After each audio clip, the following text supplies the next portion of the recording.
فلسفہ مغرب کی تاریخ بائی برٹرینڈ رسل پارٹ 69۔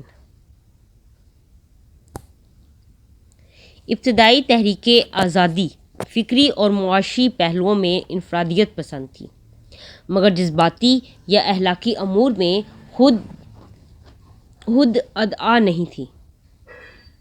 تحریک آزادی کی یہ قسم انگلستان میں 18ویں صدی میں امریکی آئین کے بانیوں اور فرانسیسی قاموسیوں پر غالب رہی۔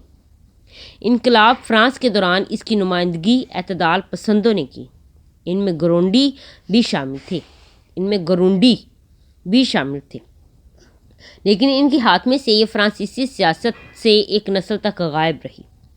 انگلستان میں نپولین کی جنگوں کے بعد بینتھیم کے حامیوں اور مانچسٹر مکتب فکر کی بدولت یہ پھر بااثر ہو گئی۔ اس سے سب سے زیادہ کامیابی امریکہ میں ہوئی، کیونکہ وہاں جاگیرداری یا ریاستی کلیسا جیسے ادارے اس کی راہ میں رکاوٹ نہ تھے۔ وہاں 1776 سے آج تک یا ہر صورت میں 1993 تک اس کا غلبہ قائم رہا۔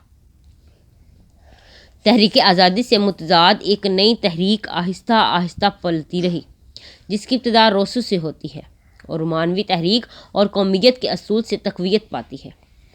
اس تحریک میں انفرادیت فکری دائرے سے جذبات کے دائرے میں داخل ہو گئی اور انفرادیت کے نراجی پہلو واضح ہو گئے۔ ہیرو پرستی جیسی کہ کارلائل اور نیٹشے نے اسے پروان چڑھایا، اس فلسفے کی مثال ہے۔ اس میں مختلف عناصر یکجا ہوتے ہیں۔ ابتدائی صنعت سازی کی ناپسندیدگی، اس سے پیدا ہونے والی بدصورتی سے نفرت اور اس کے مظالم سے کراہت اس میں شامل ہوتی تھی۔ جدید دنیا سے نفرت کے باعث قرون وسطیٰ کی کشش کو مثالی روپ دے کر پیش کیا گیا۔ دم توڑتی ہوئی اشرافیہ اور کلیسا کے اختیارات کو بہادرانہ انداز میں ملایا گیا اور صنعت کاروں کے ظلم و ستم کے خلاف مزدور کارکنوں کا دفاع کیا گیا۔ قومیت کے نام پر بغاوت کا دعویٰ شدت کے ساتھ کیا گیا اور آزادی کے دفاع میں جنگ کی عظمت کو ابھارا گیا۔ اس تحریک کا شاعر بائرن تھا اور فشٹے، کارلائل اور نیٹشے اس کے فلسفی تھے۔ لیکن چونکہ ہم سب ایک ہیرو لیڈر کی زندگی نہیں گزار سکتے اور ہم سب اپنے انفرادی ارادے کو غالب نہیں بنا سکتے، اس لیے یہ فلسفہ نراجیت کی دوسری اقسام کی طرح جب اسے اختیار کر لیا جائے تو لازمی طور پر یہ سب سے زیادہ کامیاب ہیرو کی شاہانہ حکومت کی جانب لے جاتا ہے، اور جب اس کا ظلم قائم ہو جاتا ہے تو وہ اسی حد ادعائی کو دوسروں میں دبانے کی کوشش کرتا ہے، جس کی بدولت وہ خود اقتدار میں آتا ہے۔ اس لیے یہ تمام نظریہ خیات اس مفہوم میں خود تردیدی ہو جاتا ہے کہ جب اسے عملی طور پر اپنایا جائے تو یہ ایک مقصد کے برعکس نتائج پیدا کرتا ہے، یعنی اس سے ایک ایسی آمرانہ ریاست وجود میں آتی ہے جس میں ایک فرد کو سختی سے دبایا جاتا ہے۔ تاہم تحریک آزادی کے شاخسانے کے طور پر ایک اور فلسفہ جنم لیتا ہے جو مارکس کا فلسفہ ہے۔ اس پر میں بعد میں بحث کروں گا، لیکن سر دست اسے ذہن میں رکھنا چاہیے۔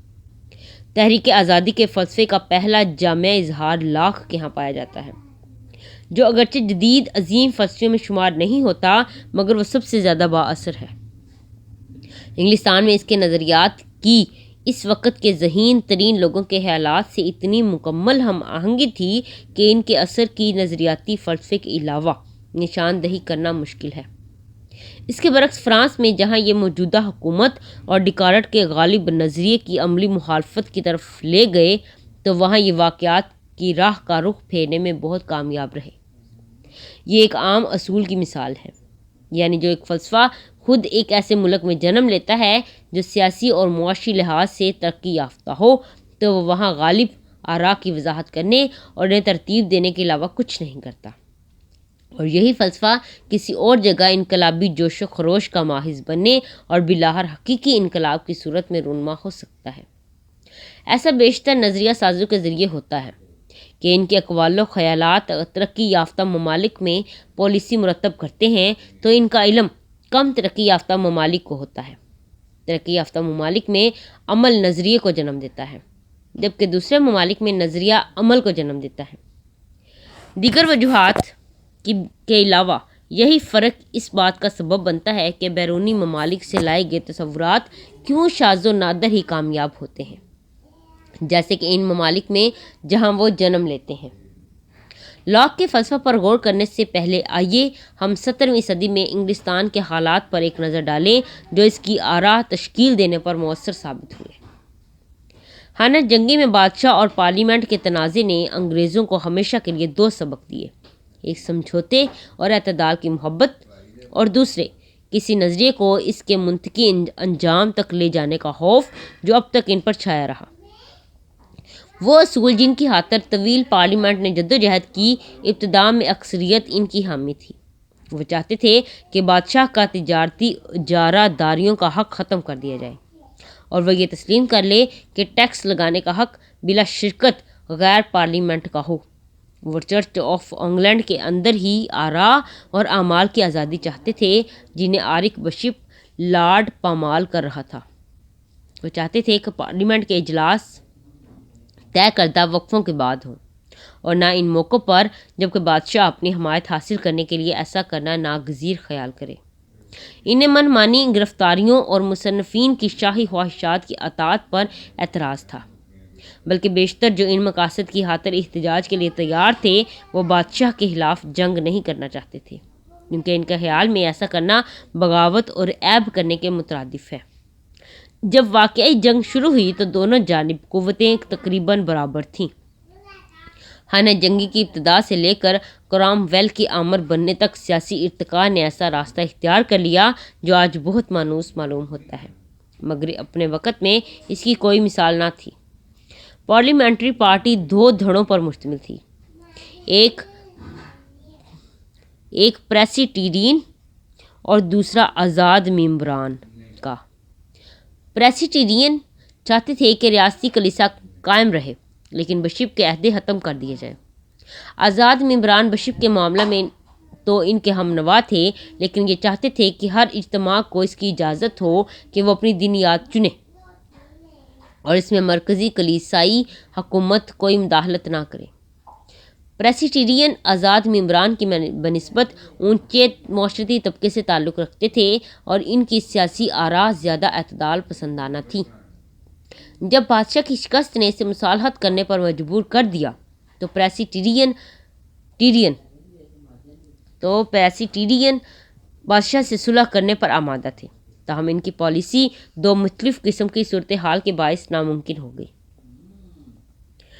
پہلی صورت یہ تھی کہ بادشاہ نے بشپ حضرات کے لیے شہیدانہ قسم کی سختی اپنائی، دوسری یہ کہ بادشاہ کی شکست مشکل ثابت ہوئی اور اس وقت ممکن ہوئی جب کرام ویل نے نئے ماڈل کی فوج تیار کر لی اور یہ آزاد لوگوں پر مشتمل تھی۔ نتیجہ یہ ہوا کہ جب بادشاہ کی فوجی مزاحمت ٹوٹ گئی تو وہ پھر بھی معاہدہ کر لینے پر آمادہ نہ کیا جا سکا۔ پریسیٹیرین نے پارلیمنٹری فوجوں میں اپنی برتری کھو دی، جمہوریت کی دفاع نے اپنی قوت کو ایک اقلیت کے پلڑے میں ڈال دیا اور اس نے اپنی قوت کا استعمال جمہوریت اور پارلیمنٹری حکومت کا احترام بالائے طاق رکھتے ہوئے کیا۔ جب چارلس اول نے 5 ممبران کو گرفتار کرنے کی کوشش کی تو اس کی بہت زیادہ مخالفت ہوئی اور اس کی ناکامی نے اسے مذہب کا حیث شخص بنا دیا، لیکن کرام ویل کو ایسی مشکلات پیش نہ آئیں۔ پرائڈ پرج سے اس نے پریسیٹیرین کی 100 ممبران برخاست کر دیے اور تھوڑے وقت کے لیے اکثریت کی اطاعت حاصل کر لی، لیکن بالآخر جب اس نے یورپی پارلیمنٹ برخاست کر دی تو ایک کتا بھی نہ بھونکا۔ جنگ نے یہ احساس عام کر دیا کہ صرف فوجی قوت اہم ہے اور آئینی صورتوں کے لیے نفرت پیدا کی۔ کرام ویل کی باقی زندگی میں انگلستان میں آمریت کا دور رہا۔ اسے قوم کی بڑھتی ہوئی اکثریت نفرت کی نظر سے دیکھتی، لیکن اس کے لیے یہ ناممکن تھا کیونکہ اس کی حامی تو صرف اسلحہ کے مسلح تھے۔ ہالینڈ میں پناہ کے دوران آبنوس کے درختوں میں پناہ لیتے ہوئے چارلس دوم نے مصمم ارادہ کر لیا کہ بادشاہت کی بحالی کے بعد دوبارہ سفر پر نہیں نکلے گا۔ اس بات نے اس پر ایک خاص اعتدال پسندی طاری کر دی۔ اس نے ایسا کوئی ٹیکس لگانے کا اختیار نہ مانگا جس کی پارلیمنٹ نے منظوری نہ دی ہو۔ وہ نظر بندی کے قانون پر راضی ہو گیا جس نے تاج کو منمانی گرفتاری سے محروم کر دیا۔ بعض اوقات لوئی چہارم دہم کے اقتدار کے ذریعے وہ پارلیمنٹ کے مالی اختیارات کو چھیڑ سکتا تھا، لیکن زیادہ تر وہ آئینی بادشاہ تھا۔ بحال یہ بادشاہت کے وقت چارلس اول کے مخالفین کی زیادہ تر وہ خواہشات تسلیم کر لی گئیں جن کے تحت شاہی اختیارات کی حدود بہت کم کر دی گئیں۔ چارلس دوم نے ان پابندیوں کا احترام کیا کیونکہ یہ واضح ہو چکا تھا کہ رعایا کے ہاتھوں بادشاہ کو پریشانیوں کا سامنا ہو سکتا ہے۔ اپنے بھائی کے برعکس جیمز دوم زیر کیو شرافت سے محروم تھا۔ اپنے کیتھولک تعصب کے باعث اس نے خود انگلیکن اور اختلاف کرنے والوں کو اپنے خلاف متحد کر لیا، حالانکہ اس نے مہر الذکر کو پارلیمنٹ کی مخالفت کرنے پر رعایت و رواداری کا یقین دلایا تھا۔ خارجہ پالیسی بھی اس پر اثر انداز ہوئی۔ سٹورات خاندان کو جنگ کے لیے ضروری ٹیکس لگانے کے لیے پارلیمنٹ کا محتاج بنا دیا گیا، اس لیے اس نے پہلے اسپین اور پھر فرانس کی اطاعت قبول کر لی۔ فرانس کی بڑھتی ہوئی قوت کے باعث یورپی ریاستوں میں اس کی برتری کی وجہ سے انگریزوں میں ناگزیر غم و غصہ پیدا کر دیا۔ نینٹیز کے فرما کو ختم کرنے کے باعث پروٹیسٹنٹ لوگوں میں لوئی چہارم دہم کے خلاف شدید نفرت پیدا ہو چکی تھی۔ بلاخر تقریباً ہر شخص جیمز سے نجات پانے کا خواہش مند ہو گیا، لیکن اس کے ساتھ ہی تقریباً ہر شخص خانہ جنگی اور کرامویل کی آمریت کے دنوں کی واپسی سے بچنا چاہتا تھا۔ چونکہ جیمز سے چھٹکارا پانے کے لیے کوئی آئینی راستہ نہ تھا، اس لیے ایک ایسے انقلاب کی ضرورت تھی جو فوراً ختم ہو جائے تاکہ انفرادی قوتوں کو کوئی موقع نہ مل سکے۔ پارلیمنٹ کے حقوق ہمیشہ کے لیے محفوظ ہونے بہت ضروری ہیں۔ بادشاہ بھی ضرور چلا جائے لیکن بادشاہت بھی لازماً محفوظ رہے۔ تاہم یہ بادشاہت کا حق فرما روائی خدا داد نہ سمجھا جائے، بلکہ یہ اس طرح کا ہو جسے قانونی جواز اور پارلیمنٹ کی منظوری حاصل ہو۔ اشرافیہ اور بڑے تاجروں کے اتحاد سے یہ مقصد لمحہ بھر میں ایک بھی گولی چلائے بغیر حاصل کیا گیا ہو۔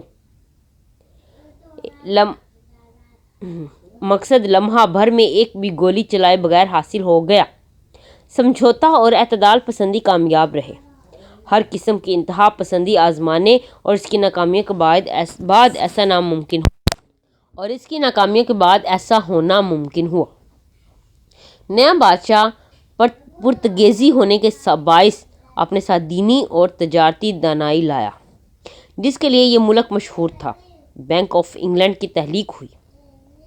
قومی قرضے کو محفوظ سرمایہ کاری کرنے کی ضمانت حاصل ہوئی۔ اب یہ قرضہ بادشاہ کی مطلون مزاجی پر ترک کرنے کی روایت ختم ہو گئی۔ کیتھولک اور مخالفین کی متعدد مجبوریوں کے باعث قانون رواداری نے ہونے والے ظلم و ستم کا خاتمہ کر دیا۔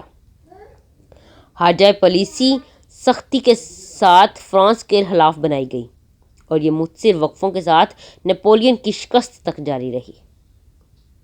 باب نمبر 13 لاک کا نظریہ علم، Locke's theory of knowledge. John Locke 1688 سے 1704 کے انقلاب کا علم بردار تھا۔ تمام انقلابات سے یہ معتدل ترین اور سب سے زیادہ کامیاب تھا۔ اس کے مقاصد معتدل تھے اور صحیح طور پر حاصل ہو گئے تھے۔ اس کے بعد انگلستان میں اب تک کسی نئے انقلاب کی ضرورت نہیں پڑی ہے۔ لاک اس انقلاب کی روح کا وفادار نمائندہ ہے اور اس کی زیادہ تر کتابیں 1688 کے چند سالوں کے اندر سامنے آئیں۔ نظریاتی فلسفہ میں اس کی سب سے بڑی کتاب انسانی فہم کے بارے میں انشائیہ 1687 میں ختم ہوئی اور 1690 میں شائع ہوئی۔ اس کا تحمل و برداشت کا پہلا خط فرسٹ لیٹر آن ٹولریشن 1899 میں ابتدائی طور پر لاطینی میں ہالینڈ میں شائع ہوا۔ لاک نے دانائی اس میں سمجھی کہ وہ 1683 میں ہالینڈ چلا جائے۔ تحمل و برداشت پر دو مزید خطوط 1690 اور 1692 میں شائع ہوئے۔ اس نے دونوں حکومت پر مقالات کی منظوری 1699 میں ملی اور اس کے بعد جلد شائع ہو گئے۔ اس کی تعلیم پر کتاب 1693 میں شائع ہوئی۔ اگرچہ اس نے طویل عمر پائی مگر اس کی با اثر تحریریں 1687 سے 1693 تک چند سالوں پر ہی محیط ہیں۔ کامیاب انقلاب ان ہی کے لیے محرک بنتے ہیں جو ان میں یقین رکھتے ہیں۔ لاک کا باپ ایک پیورٹین تھا۔ اس نے پارلیمنٹ کی حمایت میں جدوجہد کی۔ کرامویل کے زمانے میں جب لاک آکسفورڈ میں تھا، یونیورسٹی میں فلسفہ ابھی تک علم الکلام پر مبنی تھا۔ لاک علم کلام اور آزاد لوگوں کے تعصب سے متنفر تھا۔ وہ ڈیکارٹ سے بہت متاثر تھا۔ وہ طبیب بن گیا اور لارڈ شیفل ٹسبری ڈرائیڈن کا آرچیلوفل اس کا سرپرست بن گیا۔ 1683 میں جب شیفٹسبری کا زوال ہوا تو لاک اس کے ساتھ ہالینڈ بھاگ گیا اور انقلاب آنے تک وہاں ہی رہا۔ انقلاب کے بعد چند سالوں کے سوا جن کے دوران وہ نو آبادیات کا سیکرٹری رہا، اس کی زندگی ادبی کاموں اور اپنی کتابوں پر ہونے والے مباحث کے لیے وقف ہو گئی۔ 1688 میں انقلاب سے پہلے چند سال میں جب لاک سنگین خطرے کے بغیر انگلستان کی سیاست میں نظریاتی یا عملی حصہ نہیں لے سکتا تھا، اس نے اپنی کتاب انسانی فہم کے بارے میں انشائیہ لکھنے میں گزارے۔ یہ اس کی اہم ترین کتاب ہے اور اسی پر اس کی شہرت کا بلا شبہ انحصار ہے۔ لیکن سیاست کے فلسفہ پر اس کا اثر اتنا زیادہ اور اتنا دیر پا تھا کہ اسے لازمی طور پر تحریک آزادی اور اتنا ہی زیادہ نظریہ علم میں تجربیت کا بانی قرار دینا تھا۔ لاک تمام فلسفیوں سے زیادہ خوش نصیب ہے۔ اس نے اپنے نظریاتی فلسفے کا کام عین اس وقت مکمل کیا جب اس کے ملک میں حکومت ان لوگوں میں ہاتھ آ گئی جو اس کی سیاسی آراء سے متفق تھے۔ اس نے اپنے جن فکری اور عملی نظریات کا اظہار کیا وہ آئندہ کئی سالوں تک ان لوگوں نے قبول کیے جو سب سے زیادہ طاقتور اور با اثر سیاست دان اور فلسفی تھے۔ اس کے سیاسی نظریات مانٹسکیو کی وضاحتوں کے ساتھ امریکی آئین کی تہ میں موجود ہیں، اور جب کبھی صدر اور کانگریس میں اختلاف ہوتا ہے تو یہی کام آتے ظاہر ہوتے ہیں۔ تقریباً 50 سال پہلے اس کے نظریات برطانوی آئین کی بنیاد تھے اور یہی صورتحال تھی جب 1871 میں فرانسیسی آئین اختیار کیا گیا۔ 18ویں صدی کے دوران فرانس میں اس کا بہت زیادہ اثر تھا۔ یہ ابتدائی طور پر والیٹر کی وجہ سے ہوا۔ والیٹر نے اپنی جوانی کا کچھ حصہ انگلستان میں گزارا۔ اس نے اپنے ہم وطنوں کے ساتھ برطانوی تصورات کی ترجمانی میں کی۔ ہم وطن فلسفیوں اور اعتدال پسند معلمین نے اس کی پیروی کی۔ انتہا پسند انقلابیوں نے روسو کی تقلید کی۔ اس کے پیروکار دوستوں کی صحیح یا غلط طور پر یہ رائے تھی کہ اس کے نظریہ علم اور اس کی سیاست میں گہرا ربط ہے۔ برطانیہ میں یہ ربط کم ظاہر ہوتا ہے۔ اس کے دو ممتاز متبعین میں سے برکلے سیاسی لحاظ سے غیر اہم تھا اور ہیوم ایک ٹوری تھا جس نے اپنے رجعت پسندانہ خیالات کا اظہار اپنی کتاب تاریخ انگلستان ہسٹری آف انگلینڈ میں کیا۔ لیکن کانٹ کے زمانے کے بعد جرمنی کی تصوریت نے برطانوی فکر کو متاثر کرنا شروع کیا تو ایک دفعہ پھر فلسفہ اور سیاست میں ربط پیدا ہو گیا جو جرمنی تصوریت سے متاثر ہوئے۔ وہ بیشتر رجعت پسند تھے، لیکن بینتھم کے پیروکار جو آزادی کے بہت حامی تھے لاک کی روایت پر قائم رہے، لیکن باہمی ربط مستقل نہیں ہے۔ ٹی ایچ گرین کی مثال لیں، وہ لبرل لیکن تصوریت پسند تھا۔ لاک کی نہ صرف صحیح آراء بلکہ اس کی غلطیاں بھی عمل میں مفید ثابت ہوئیں۔ مثال کے طور پر اس کا صفات اولیہ اور صفات ثانیہ کا نظریہ لیجیے۔ وہ صفات اولیہ کو وہ صفات کہتا ہے جنہیں جسم سے جدا نہیں کیا جا سکتا، اور اس کا شمار یوں ہے جیسے ٹھوس پن، جسامت، شکل، حرکت یا قیام اور تعداد۔ باقی ماندہ تمام ثانوی کیفیات ہیں جیسے رنگ، آواز، بو وغیرہ وغیرہ۔ وہ کہتا ہے کہ اولیہ صفات دراصل اجسام میں موجود ہوتی ہیں۔ اس کے برعکس ثانوی صفات ادراک کرنے والی ہوتی ہیں۔ آنکھ کے بغیر کوئی رنگ نہیں ہوتے، کانوں کے بغیر آوازیں نہیں ہوتیں اور اعلیٰ حاصل القیاس۔ ثانوی صفات کے متعلق لاک کا نظریہ صحیح بنیادوں پر قائم ہے، یرکان، نیلے شیشے وغیرہ۔ لیکن برکلے یہ بات سامنے لایا کہ یہی دلائل صفات اولیاء پر بھی پوری اترتی ہیں۔ برکلے کے زمانے سے لاک کی یہ ثانویت اس نقطہ پر فلسفیانہ لحاظ سے پرانی ہو جاتی ہے۔ اس کے باوجود یہ عملی سائنس پر ہمارے زمانے میں نظریہ مقدار تک چھائی رہی۔ سائنسدانوں نے نہ صرف برملا یا خاموشی سے اسے اختیار کر لیا، بلکہ یہ بہت اہم دریافتوں کا ایک مفید ذریعہ ثابت ہوئی۔ یہ نظریہ کہ طبعی دنیا صرف مادہ فی الحرکت پر مشتمل ہے، آواز، حرارت، روشنی اور برقی روح کے تسلیم شدہ نظریات کی بنیاد بنا۔ یہ نظریہ فکری طور پر کس قدر بھی غلط ہو مگر عملی طور پر مفید تھا۔ لاک کے نظریات کی یہ مثالی صورت ہے۔ لاک کا فلسفہ جیسا یہ انشائیہ ایسے میں ظاہر ہوتا ہے، بعض خامیوں اور بعض خوبیوں کا حامل ہے۔ دونوں ایک جیسی مفید تھیں۔ نظریاتی نقطہ نظر سے یہ حامیہ ہیں، وہ ہمیشہ سمجھداری سے کام لیتا ہے، وہ ہمیشہ خلاف قیاس ہونے کے بجائے منطق قربان کرنے پر رضامند ہو جاتا ہے۔ وہ ایسے عام اصول بیان کرتا ہے جسے پڑھنے والا یہ دیکھنے میں مشکل ناکام ہوتا ہے کہ یہ اصول عجیب و غریب نتائج کی طرف لے جاتے ہیں۔ لیکن جب نتائج عجیب ظاہر ہونے لگتے ہیں تو لاک نرمی سے وہ نتائج اخذ کرنے سے باز رہتا ہے۔ یہ بات ایک منطقی کو گراں گزرتی ہے، لیکن ایک باعمل انسان کے لیے یہ ایک معقول فیصلے کی دلیل ہوتی ہے۔ چونکہ دنیا تو وہی ہے جو یہ واقع ہی ہے، اس لیے یہ واضح ہے کہ مستحکم اصولوں سے صحیح استدلال غلطی کی جانب نہیں لے جاتا، بلکہ اصول قریب اس قدر سچا ہوتا ہے کہ یہ نظریاتی احترام کو مستحق قرار پائے اور پھر بھی ایسے عملی نتائج کی طرف لے جائے جسے ہم احمقانہ محسوس کریں۔ اس لیے فلسفہ میں فہم عامہ کا جواز ہے، لیکن صرف یہ ظاہر ہوا کہ ہمارے نظریاتی اصول اس وقت تک بالکل صحیح نہیں ہو سکتے جب تک فہم عامہ کی اپیل ان کی مذمت کرتی ہے، کیونکہ ہم فہم عامہ کو ناقابل مزاحمت محسوس کرتے ہیں۔ ایک نظریہ ساز شاید یہ جواب دے کہ فہم عامہ بھی منطق سے زیادہ بے خطا نہیں ہوتی ہے، لیکن یہ جواب جو برکلے اور ہیوم نے دیا لاک کے فکری مزاج سے پوری طرح بعید تھا۔ لاک کی ایک خوبی جو اس سے شروع ہو کر تمام تحریک آزادی لبرلزم کی جان بنی ہٹ درمی کا فقدان ہے۔ بہت ہی کم یقینی باتیں اس نے اپنے پیش روؤں سے لیں، جیسے ہمارا اپنا وجود باری تعالیٰ اور علم ریاضی کی سچائی۔ لیکن جہاں کہیں اس کے نظریات اپنے پیش روؤں کے نظریات سے مختلف ہوتے ہیں تو یہ اس بات کا نتیجہ ہے کہ سچائی کا حصول بہت مشکل ہے، اور یہ کہ ایک عقل دوست انسان اپنی آراء کو تھوڑے سی شائبے کے ساتھ قبول کرتا ہے۔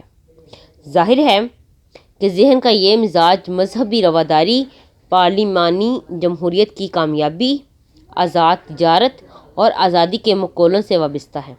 اگرچہ وہ ایک گہرا مذہبی شخص ہے، مسیحیت میں پورا یقین رکھتا ہے اور الہام کو علم کا ذریعہ مانتا ہے، مگر الہامات کے اعتراف کے حصار میں گھرا ہونے کے باوجود عقلی تحفظات رکھتا ہے۔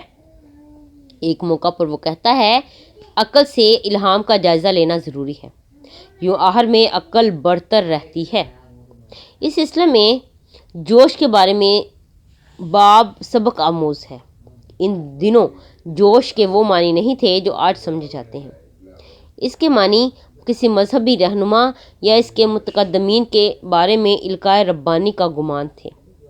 بحالی بادشاہت کے وقت شکست کھانے والے فرقوں نے یہ خصوصیت اپنا لی تھی، جب ایسے ذاتی القاء کی کثرت ہو جاتی ہے تو تمام باہمی غیر مطابقت سچائی یا جو اس سے مراد لی جاتی ہے محض ذاتی بن کر رہ جاتی ہے اور اس کی سماجی حیثیت ختم ہو جاتی ہے۔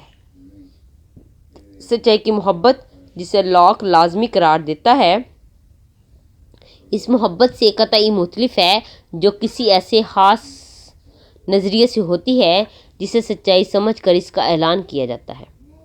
وہ کہتا ہے کہ سچائی کی محبت کی بے خطا نشانی یہ ہے کہ کسی مفروضے کو اس سے زیادہ یقین کے ساتھ تسلیم نہ کرنا جس قدر کہ اس کی سند بننے والی شہادتوں کے ثبوت پر کیا جا سکتا ہے۔ وہ کہتا ہے کہ حکم چلانے کی مستعدی سچائی کی محبت کی ناکامی ظاہر کرتی ہے۔ عقل سے پس انداز کیا ہوا جوش اس کے بغیر ہی القاء کی صورت اختیار کر لیتا ہے۔ اس سے نتیجہ یہ ہوتا ہے کہ یہ عقل اور القاء دونوں کو بہا لے جاتی ہے اور اس کی جگہ انسان کے اپنے ذہن کے نیچے دبے ہوئے وہم لے لیتے ہیں۔ جو لوگ دیوانہ پن یا خورد بینی کے عارضہ میں مبتلا ہوتے ہیں وہ خدا سے بلا واسطہ رابطہ کے عقیدہ کی جانب مائل ہو جاتے ہیں، لہٰذا عجیب و غریب اعمال و آراء خدا کی منظوری حاصل کر لیتی ہے جو انسانوں کی کاہلی، لا علم اور غرور کی چاپلوسی کرتی ہے۔ وہ یہ باب اسی جملے پر ختم کرتا ہے جس کا پہلے ہی حوالہ دیا جاتا ہے، وہ یہ کہ عقل سے الہام کا جائزہ لینا ضروری ہے۔ لاک کے خیال میں عقل کیا ہے؟ اس کا جواب صرف اس کی کتاب انسانی فہم کے بارے میں انشائیہ پڑھنے سے ملتا ہے۔ یہ صحیح ہے کہ کتاب میں ایک باب عقل کے بارے میں ہے، لیکن اس کا بیشتر مقصد یہ ثابت کرنا ہے کہ عقل قیاسی استدلال پر مشتمل نہیں ہے۔ اس کی اس جملے میں تلخیص کر دی گئی ہے: خدا ایسا جز رس نہیں ہے کہ وہ انسانوں کو صرف دو ٹانگوں والی مخلوق بنا کر ارسطو کے لیے چھوڑ دیتا کہ وہ انہیں ذی عقل بنا دے۔ لاک جس مفہوم میں لفظ عقل استعمال کرتا ہے وہ دو حصوں پر مشتمل ہے۔ اول، یہ جستجو کرنا کہ کون سی اشیاء ہیں جن کا ہمیں یقینی علم ہے۔ دوم، ان قضیوں کی تحقیق کرنا جنہیں عملی طور پر قبول کر لینا دانائی ہے، اور ان کے حق میں یقین کی بجائے صرف احتمال ہو۔ وہ کہتا ہے کہ احتمال کی دو بنیادیں ہیں: ہمارے اپنے تجربے سے مطابقت یا دوسروں کے تجربے سے شہادت۔ وہ کہتا ہے کہ جب یورپی باشندوں نے برف کا ذکر کیا تو سیام کے بادشاہ نے یقین کرنے سے انکار کر دیا۔ اس کتاب کے اس باب اتفاق رائے کے درجوں پر میں وہ کہتا ہے کہ کسی قضیہ پر اتفاق رائے کا انحصار اس کی حمایت میں احتمال یا گمان غالب کی بنیاد پر ہونا چاہیے۔ اس طرف اشارہ کرنے کے بعد وہ جہاں یقین کی کمی ہو وہاں غالب گمانوں پر احتمالات پر عمل کرنا چاہیے۔ وہ کہتا ہے کہ اس سوچ و بچار کا صحیح استعمال باہمی فیاضی اور تحمل و برداشت ہے، کیونکہ اگر تمام نہیں تو یہ بیشتر لوگوں کے لیے ناگزیر ہے کہ وہ متعدد آراء کسی یقین یا مسلمہ ثبوت کے بغیر سچائی پر یقین کر لیں۔ انسانوں کے لیے اپنی پہلی آراء یا عقائد چھوڑنے اور ترک کرنے کے لیے لا علمی، لا ابالی پن یا حماقت کاٹ پھینکنے کی ضرورت اس وقت فوری طور پر انہیں بہت دور لے جاتی ہے جب انہیں کوئی ایسی دلیل پیش کی جاتی ہے جس کا وہ فوراً کوئی جواب نہیں دے سکتے اور کوتاہی محسوس کرتے ہیں۔ اس لیے میرے خیال میں تمام انسانوں کو یہی زیب دیتا ہے کہ اختلاف رائے میں وہ امن اور انسانیت کے مشترکہ رشتے اور دوستی کو قائم رکھیں، کیونکہ ہم عقلی طور پر اس کی توقع نہیں کر سکتے کہ کسی شخص کو بھی فوری طور پر اور فرمانبرداری کے ساتھ اپنی رائے چھوڑ دینی چاہیے اور ہماری آراء کو اندھی تسلیم و رضا کے ساتھ سند جانتے ہوئے مان لینا چاہیے، جسے اس کا فہم قبول نہیں کرتا۔ اس لیے بھی کہ عقل خواہ کسی کثرت سے غلطی کرے پھر بھی انسان کے لیے عقل کے علاوہ کوئی اور رہبر نہیں ہو سکتا، اور نہ ہی کوئی شخص اندھے پن سے کسی دوسرے کی مرضی یا حکم کے سامنے سر خم تسلیم کر سکتا ہے۔ اگر کوئی دوسرا شخص ایسا کرتا ہے تو آپ اپنے تاثرات کا قائل کرنا چاہتے ہیں جو آپ کی بات ماننے سے پہلے غور و فکر کرتا ہے، تو آپ کو چاہیے کہ آپ اسے یہ مہلت دیں کہ وہ سکون کے ساتھ اسے جانچے، پرکھے اور اپنے ذہن کی تمام باتوں کو سامنے لا کر ان کا تفصیلی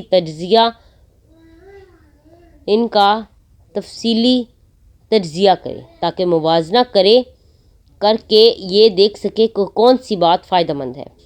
اگر وہ ان دلائل جو بہت وزنی ہیں نئے سرے سے غور و فکر کرنے کی زحمت نہیں کرتا تو یہ ایسی ہی صورت ہے جیسی ایسے معاملات میں خود اختیار کرتے ہیں۔ اگر دوسرے ہمیں یہ کہیں کہ ہمیں کس بات کا خود بھی جائزہ لینا چاہیے تو ہم برا مان جائیں گے۔ اگر کوئی ایسا شخص ہے جو چاہتا ہے کہ اعتماد کی بنیاد پر اپنی آراء پر قائم رہے تو ہم کس طرح تصور کر سکتے ہیں کہ وہ اپنے ان اعتقادات کو ترک کر دے جنہیں وقت اور رسم و رواج نے ان کے ذہن میں ایسا پیوست کر دیا ہے کہ وہ انہیں بدیہی اور بلا شبہ یقینی سمجھتا ہے، یا ایسے تاثرات خیال کرتا ہے جو اس نے خود خدا سے حاصل کر لیے ہیں یا ان انسانوں سے لیے ہیں جنہیں خدا نے بھیجا ہے۔ میں کہتا ہوں کہ ہم کس طرح توقع کر سکتے ہیں کہ وہ آراء جو اس طرح رس بس گئی ہیں انہیں دلائل یا کسی اجنبی یا دشمن کے حکم پر چھوڑ دیا جائے، خصوصاً جب کسی کے مفاد یا نیت پر شک بھی ہو، اور جب انسان یہ محسوس کریں کہ ان کے ساتھ بدسلوکی کی جا رہی ہے۔ ہمارے لیے مناسب رویہ یہ ہے کہ ہم اپنی باہمی لا علمی پر رحم کھائیں اور نہایت شریفانہ طور پر منصفانہ علم سے اپنی لا علمی دور کریں اور فوری طور پر ضدی یا سرکش بن کر دوسروں سے بدسلوکی نہ کریں، کیونکہ وہ اپنی آراء ترک نہیں کریں گے اور ہماری آراء بھی قبول نہیں کریں گے، یا کم از کم وہ آراء جو ہم دوسروں پر ٹھونس دینا چاہتے ہیں، کیونکہ اس بات کا بھی بہت زیادہ احتمال ہے کہ ہم بھی دوسروں کی آراء قبول کرنے میں ان سے کم ضدی نہیں ہیں، کیونکہ کہاں ہے وہ انسان جس کے پاس اپنی قبول شدہ سچائی کے حق میں ناقابل تردید دلائل ہیں، یا اس غیر سچائی کے حق میں جس کی وہ مذمت کرتا ہے، یا یہ کہہ سکتا ہے کہ ان کے تمام اپنی اور دوسری انسانوں کی آراء کی تہ میں اتر کر اس کی جانچ کی ہے۔ علم کے بغیر یقین کر لینے کی ضرورت نے بلکہ اکثر بہت ہلکی بنیادوں پر ہمیں عمل کی پرواز کرتی ہوئی کیفیت یا وہ تاریکی جس میں ہم رہتے ہیں ہمیں اتنا زیادہ مصروف اور محتاط بنا دینا چاہیے کہ ہم دوسروں کو روکنے کے بجائے خود کو باخبر کریں۔